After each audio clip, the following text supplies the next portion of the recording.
be out here this evening. We're going to have a fabulous discussion with our guest this evening, Chris Crone. You're going to be excited as I've learned about what Chris is doing and the interaction that he's having in the local arena here in the Salt Lake arena. It's going to be exciting for you to hear what he's teaching, what he's doing, how he's interacting, and his business. We have on the line with us, too, Stephen Palmer this evening, from one of the founders of Center for Social Leadership. Steve, do you want to say hello to everybody? Hey, everyone. Excited for tonight. It's going to be great. So for those of you who are new to the Center for Social Leadership, it was founded about a year ago now, by Oliver DeMille, Dr. Shannon Brooks, myself, and Stephen Palmer. We're a think tank and action organization dedicated to building social leaders.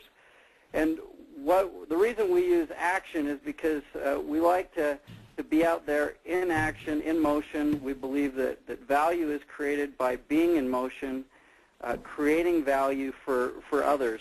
Now, that isn't always in an economic sense. Certainly there's three main components to being a social leader, and we talk about its relationships and family, being actively involved, being a producer in terms of bringing value to a family and to relationships, thinking in a win-win sense. There's also the civic and government sense that we live in a society that is free, but we maintain freedom by our choices and by our actions. Actions have results. Actions have consequences. And so we're all out for creating favorable conditions for great things to happen, but it takes a free society and a free choosing people to really maintain those freedoms. And then the third component of being a social leader is all about economics and business, that there are ethical ways and valuable ways of being in the marketplace, of creating value for others, of having exchange of goods and services in the free enterprise system that we have. But if you strip away ethics and you're out there just out for the dollar, many times the other person out on the other end can be hurt. And so social leadership is all about being in motion, creating value, looking at the relationships and family, looking at the governments and civics, and as well as being in motion as an entrepreneur, intrapreneur within an organization, really an innovator in society. How can you bring value and be a blessing to society? So, one of the quotes that we often use is, it's not about someone doing everything, but it's about everyone doing something. And how do we become a producer? How do we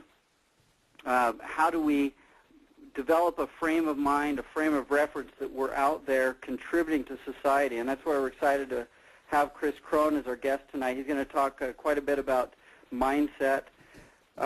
One of the things we wanted to announce on this, we haven't even announced it on our blog or on in our newsletter or on our website, and many of you may see this on the screen here. Let me make sure I'm showing it. This is a rough draft that's in production. We've already written one ebook called Social Leadership, A New Vision for Old Problems. You can download that for free off the website at thesocialleader.com. It has some great content in there to give you a vision of what we're talking about with social leadership. This new ebook is called Reweaving the Fabric of Freedom, and what I want to do is just hit on here the problem and the reason we wrote this ebook. We see that freedoms are eroding. It seems like both the right side or the Republican side as well as the liberal arena, everybody's fighting with each other.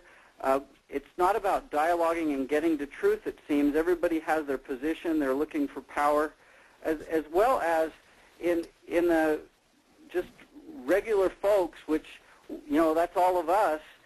We're looking at it as, we're in the education system. We're not taught to be leaders. We're taught to be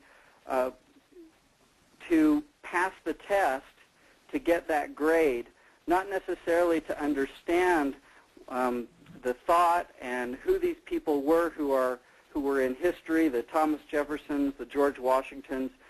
But social leaders, and what we are so passionate about is that people learn to think for themselves. They learn to think through problems. They learn how to innovate. They don't learn to be just an employee, but if they're in an organization, they learn to be a producer with that. In that organization, they learn to bring solutions to the table, not just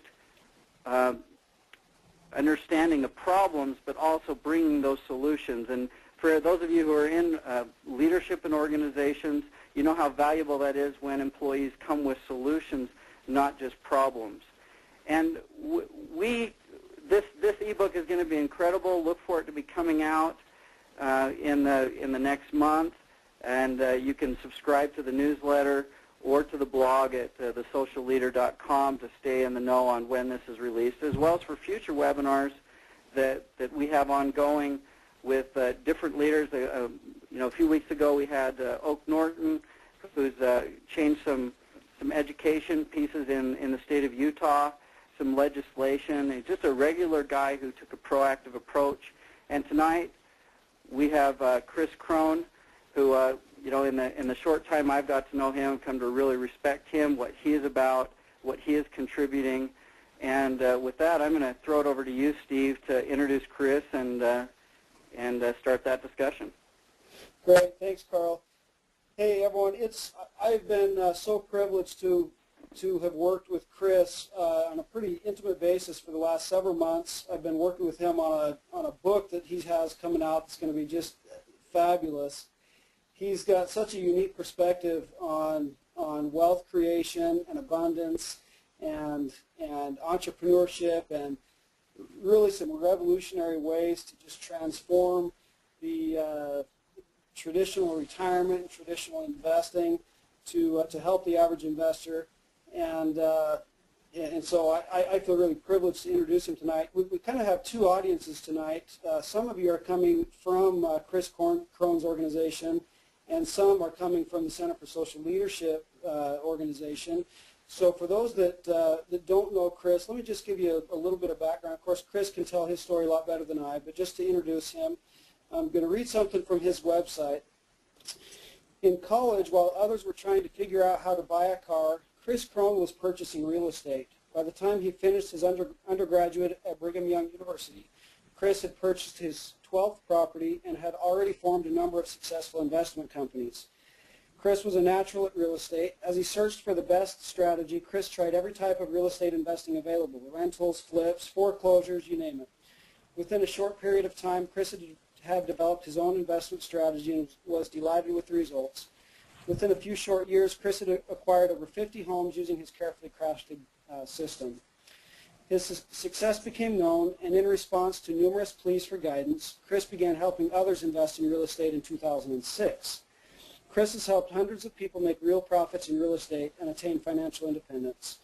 He's founded a series of companies in order to supply the community with a power team of experts and a constant supply of the best investments on earth. These companies include the Real Estate Investment Club, which gathers in both novice and expert investors to learn about Chris's real estate system. So, Chris, maybe you can give us just a little bit of background on yourself. I know tonight we're going to be talking about a really powerful concept that you've created called financial liberation. But I'd like people to have some context for that, for understanding what that means.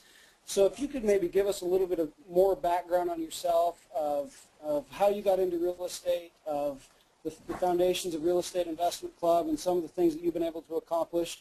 And once we establish that context, I think that financial liberation will be a lot more meaningful to people.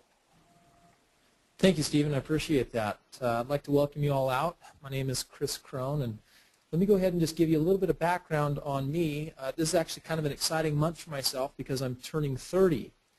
And this is very exciting because in the last few years I've created a number of millionaires. I've made a lot of money myself.